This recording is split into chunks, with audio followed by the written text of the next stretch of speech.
Fred Tones was 44 years old. He was a successful real estate broker and an insurance salesman from Houston, Texas. He managed his own private real estate office and drove a white 1960 Lincoln luxury car. I came across many sources that contradicted each other. Some said that he was married with 3 kids, while others stated that he wasn't. Fred was unalive during an adult 3-way session gone bad. It was reported that he was a part of the criminal underground trade for adult activities. However, before his death, Fred didn't have a criminal background, and he had never been involved with any organized crimes. Law enforcement believed him not having a record is what allowed him to fly underneath their radar for so long. He was living a double life, a successful businessman by day and a man who enjoyed paying women for adult sessions by night, which is what ultimately led to his death on February 6, 1961. Fred's family chose to stay out of the media spotlight due to the embarrassment that his criminal activity brought onto the family, which is why there is not a lot of personal information on him and why most of the media coverage is geared towards the people that ended his life, which were Leslie, Ashely, and Carolyn Lima. The media named Leslie and Carolyn the Beatnik Killers, which describes people who reject conventional lifestyles and are known to express themselves through jazz music and poetry. Leslie Ashely was born male and raised in Houston, Texas. Leslie was 23 years old at the time of the crimes committed against Fred. It's reported that Leslie began suffering with severe gender dysphoria at a very young age.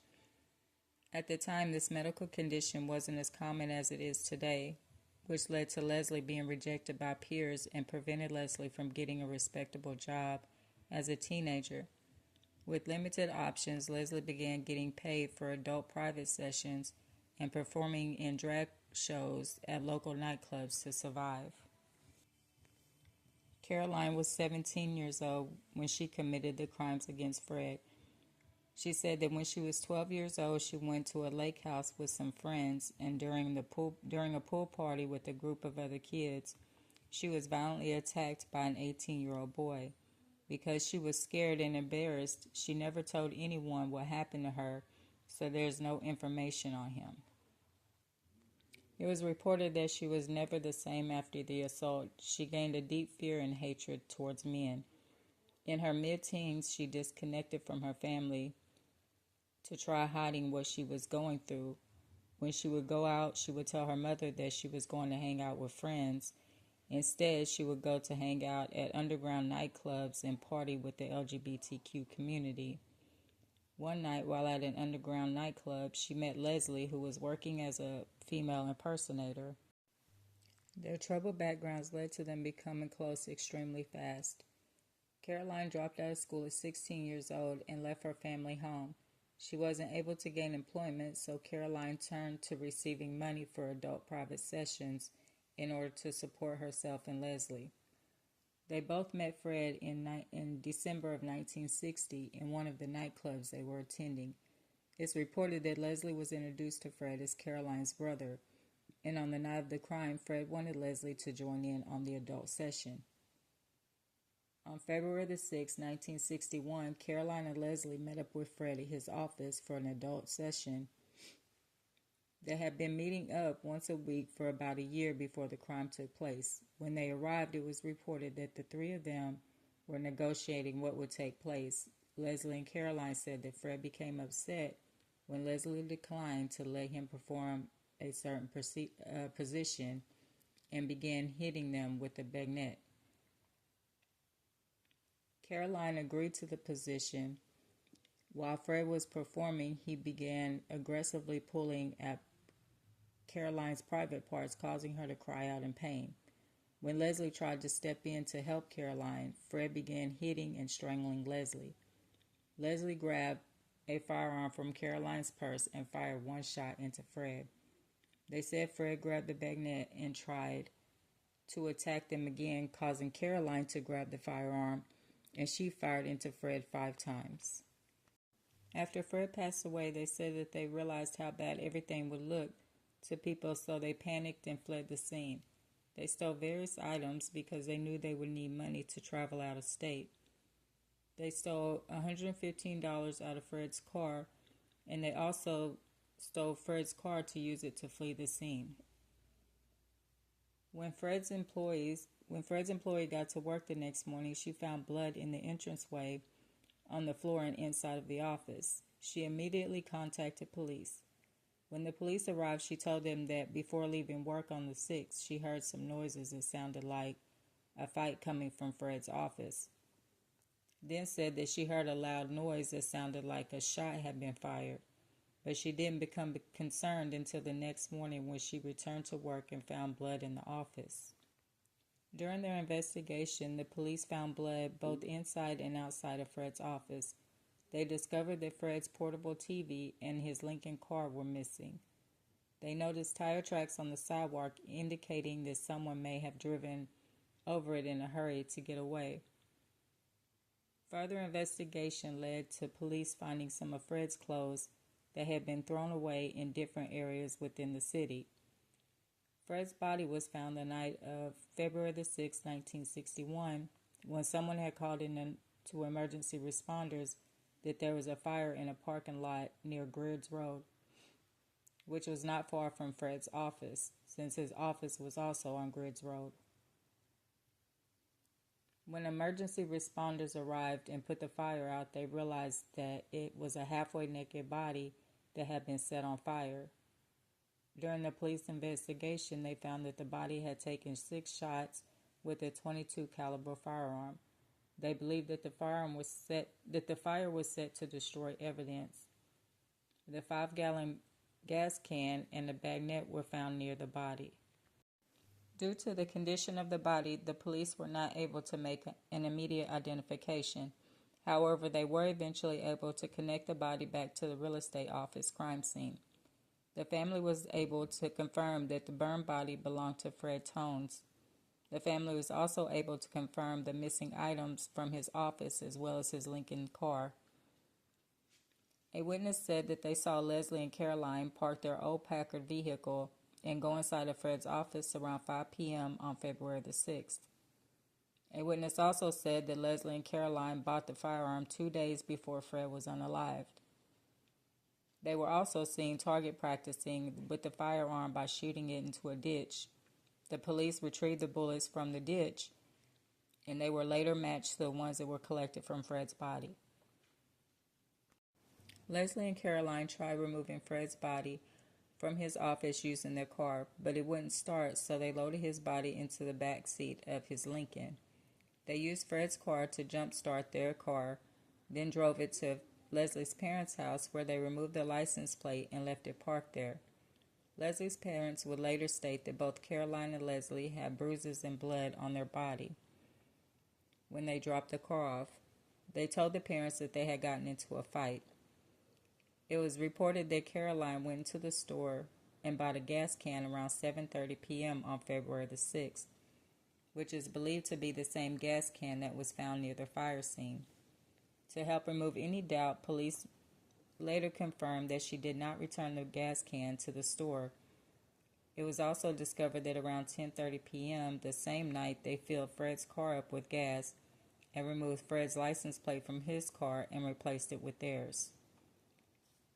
They left Texas using Fred's Lincoln and his money. They took a 3-week road trip, driving through Galveston to New Orleans, where they stopped to get some rest, then got back on the road and drove to New York City, where they went into hiding. Since they crossed state lines with a stolen vehicle and had a warrant for their arrest, the FBI took over the manhunt. They located and arrested both of them on February 26th in New York City, then extradited them back to Texas to face capital charges for unaliving Fred Tones. Fred's car was found on the street with 2 flat tires near the apartment complex where Carolyn and Leslie had been hiding out. The police were able to obtain a search warrant of the apartment, where they found Fred's stolen property, including his TV set, his wristwatch, and .22 caliber cartridges that matched the firearm used on Fred. Back in Houston, Texas, it was determined that Carolyn and Leslie would be tried together. The trial began May 15, 1961. It was a speedy trial which only lasted 9 days. During the trial, they both took the stand and testified that Fred had agreed to meet up with them for a paid after-hours adult session, where Fred had become aggressive with them, causing them to be in fear for their lives and use a firearm in self-defense. The prosecutors pushed back on this claim by stating how they behaved after the fact, including destroying evidence and leaving the state. Medical examiners also testified that Fred's wounds did not support a wild defensive shooting as they had claimed. Prosecutors said that if they had been truly scared, they would have called the police. Instead, they chose to try covering up the crime by wiping their fingerprints and blood from the bayonet and stealing his personal property and fleeing the state. The defense team painted Carolyn as a teenager who could be easily manipulated into participating in criminal activities and panicked when Fred turned violent towards them, causing her to use a firearm to defend herself and Leslie. The prosecution came down a lot harder on Leslie, painting Leslie as the leader of the underground adult worker scene. They argued that Leslie had mentally corrupt Caroline and led her into a life of crime. They focused on the fact that Leslie was a cross-dresser and performed in drag at nightclubs. The prosecution also argued that Leslie was calculated and motivated by greed, proving that Leslie was mentally sane at the time of the crime. To further prove that Leslie was sane, they laid out the steps that were taken to cover up the crime and fleeing the scene. The defense for Leslie painted Leslie as a person who was being violently attacked by a much larger male, causing Leslie to have no other choice than to use self-defense. They stated that the reason Leslie tried covering their tracks and fled the state of Texas was because they knew no one would believe that they had been attacked by a successful businessman. The trial came to an end on May the 24th, 1961. The jury rejected the self-defense claims as well as Leslie being mentally unstable. The defense team did not submit enough evidence to support the mentally unstable claim. Ashely and Carolyn were both found guilty and sentenced to the electric chair. After the trial, they were both transferred to Huntsville, Texas, where they would wait to be executed, which was scheduled to take place March the 30th, 1963. However, due to the pressure of the public and a new defense team being able to present new evidence, that the prosecution failed to present medical records to support the fact that Ashely and Carolyn were mentally unstable, Federal Judge J. Brown issued a stay of execution with only 4 hours before the execution was to take place. They were both granted retrials. Leslie's took place in 1963, where Leslie was declared legally insane after claiming to be the biblical return of Elijah the prophet. The judge ordered that Leslie be committed to a state mental hospital in San Antonio, Texas, without a release date. On October the 6th, 1964, Leslie escaped the mental hospital for 6 months by joining the Carnival Circus and becoming a clown. Leslie was found and arrested in Miami, Florida, and returned back to court February 1966 and sentenced to 15 years for unaliving Fred. Leslie was released after 5 years. Leslie went on to live in Houston, Texas as a transgender activist and completed a legal name change from Leslie Ashely to Leslie Perez and had gender reaffirming surgery in the late 60s. Leslie also began serving as a Democratic precinct chair in the 2nd Ward during the 90s. Leslie later passed away from cancer in July 28th of 2005. Caroline was retried February 1964 and convicted of unaliving without malice, which carried a lower sentence of 5 years in prison. She was released on time served in good behavior after only serving a little over a year. After leaving prison, she cut all ties with Leslie and went into complete hiding from the public. There has never been any verified public records or interviews regarding her personal and professional life.